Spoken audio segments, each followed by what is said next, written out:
Padre Fábio, sou de Fortaleza e estive assistindo o seu programa de Direção Espiritual e o senhor falou uma coisa que me deixou com muitas dúvidas. A história é a seguinte: uma senhora havia chegado para o senhor numa confissão e tinha dito que um padre havia dito para ela que o inferno era o lugar dela, porque ela estava morando com um homem que havia sido casado. O senhor a consolou e disse que a misericórdia de Deus é grande, e se ela havia cuidado há 20 anos com o amor desse homem e de seu filho, Jesus teria misericórdia deles. Padre, eu fiquei muito incomodada com sua resposta, pois no Evangelho Jesus diz que quem olhar com desejo para um homem que não seja o próprio marido, já cometeu adultério em seu coração. Então, Padre Fábio, precisamos acolher e obedecer a Jesus aprendendo com ele a não sair de sua vontade, certo?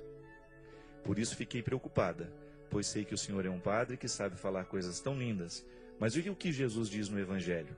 Ele mesmo não vai nos dizer que o que ama, quem ama, vai obedecer suas palavras?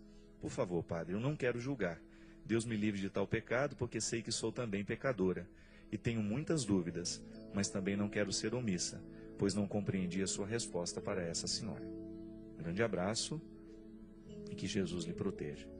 Bom, minha filha, não é nenhum problema você ter essa dúvida, mesmo porque eu vou lhe garantir uma coisa já de início. Dá muito mais trabalho compreender a misericórdia do que compreender a condenação. A condenação, minha gente, é um dos discursos mais simples que nós podemos fazer na vida. Jesus falou de quem olha com desejo, peca, torna-se adúltero, disse.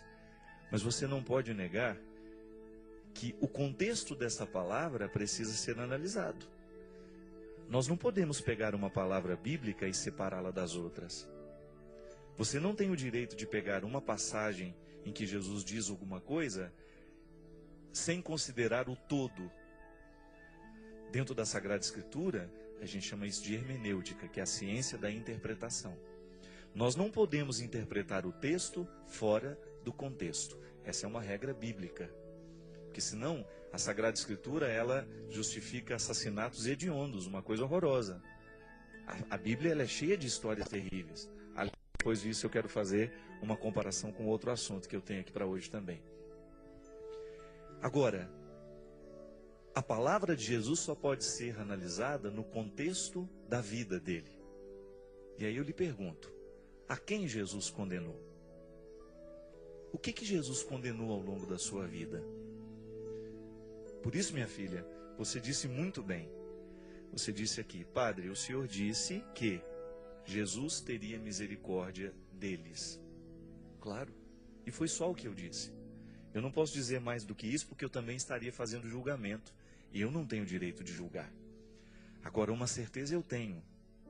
Deus nos ama. E entre a nossa morte e a eternidade, existe um abismo imenso de misericórdia. Não sou eu que estou inventando isso não, minha filha. É Jesus. É desconcertante as preferências de Jesus? Elas são desconcertantes? São. São desconcertantes pensar nas escolhas que Jesus fez? É desconcertante. Só que nós não podemos mudar isso. Jesus preferiu os piores. E no momento em que ele prefere os piores, ele nos ensina então o contexto da misericórdia, que é o que há de mais forte em Jesus. Veja bem que na cruz, Jesus ainda salva alguém. O ladrão que estava ali do lado. Em nenhum momento você vê Jesus condenando ou trazendo o inferno para a vida das pessoas, não. E mesmo porque no contexto daquela história que eu contei, minha filha, o contexto é mais do que o texto. É muito simples você fazer o julgamento. Aquela mulher, ela é solteira, mas ela estava vivendo há 20 anos com um homem casado, certo? Este é o texto. Mas você precisa saber o contexto daquela união.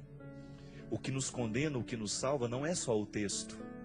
Mesmo porque se a gente achar que é só o texto que nos condena ou que nos salva, nós corremos o risco da hipocrisia, nós corremos o risco do equívoco. Não, é muito mais.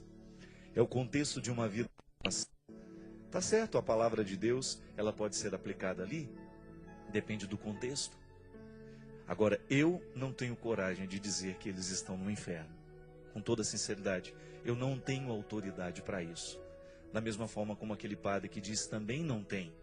da mesma forma como você também não tem. Então o que a gente chega à conclusão? Que diante das realidades humanas para as quais nós não temos respostas, eu prefiro errar amando. Eu prefiro errar tendo misericórdia. Eu prefiro errar acolhendo, a errar de outras formas. Essa é a minha opção, querida. Essa é a opção da igreja.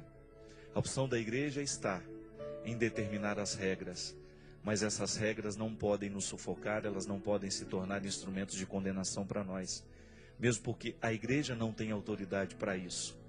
Nós temos autoridade para perdoar, para condenar não. Aquilo que fala o que você ligar ou desligar, tá certo, nós ligamos, mas nós ainda não temos a certeza do que a gente desligou ou não. Nós não temos o controle disso. Na minha missão eu tenho controle só do que eu posso ligar. O que eu desligo eu não sei.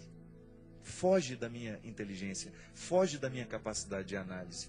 E no momento em que eu não tenho a capacidade de saber, eu prefiro ficar no silêncio da misericórdia. Eu prefiro ficar no silêncio do acolhimento, porque eu ainda acho que é um jeito mais seguro de nós evangelizarmos. E aí você também não pode esquecer que a igreja dá aos casais de segunda união uma oportunidade de estarem participando da vida da igreja. Nós não podemos negar que a pastoral de segunda união é um recurso misericordioso que a igreja encontrou para trazer de volta aqueles que estavam distantes. Não sou eu que inventei a pastoral da segunda união. É a igreja que está dando a oportunidade. E mesmo porque, com essa história de declarar nulidade de sacramento, a igreja abre a possibilidade de muita gente refletir sobre aquilo que viveu. Muita gente acha que está casado, mas não está. Viveu uma farsa. E se você for analisar boa parte desses casamentos que terminam logo nos primeiros meses, eles não aconteceram. Isso é apresentar a salvação. Imagina que beleza a possibilidade de você retirar uma pessoa dessa vida ilegal e conceder-lhe uma vida de sacramentos, por exemplo. Mas a gente só pode saber se a gente se aproxima. A gente só pode conhecer esse lado da misericórdia se a gente se aproxima dessas pessoas. Então não fica conflituada não. Dá muito mais trabalho acreditar na misericórdia do que na condenação. O discurso que condena ele é muito mais simples.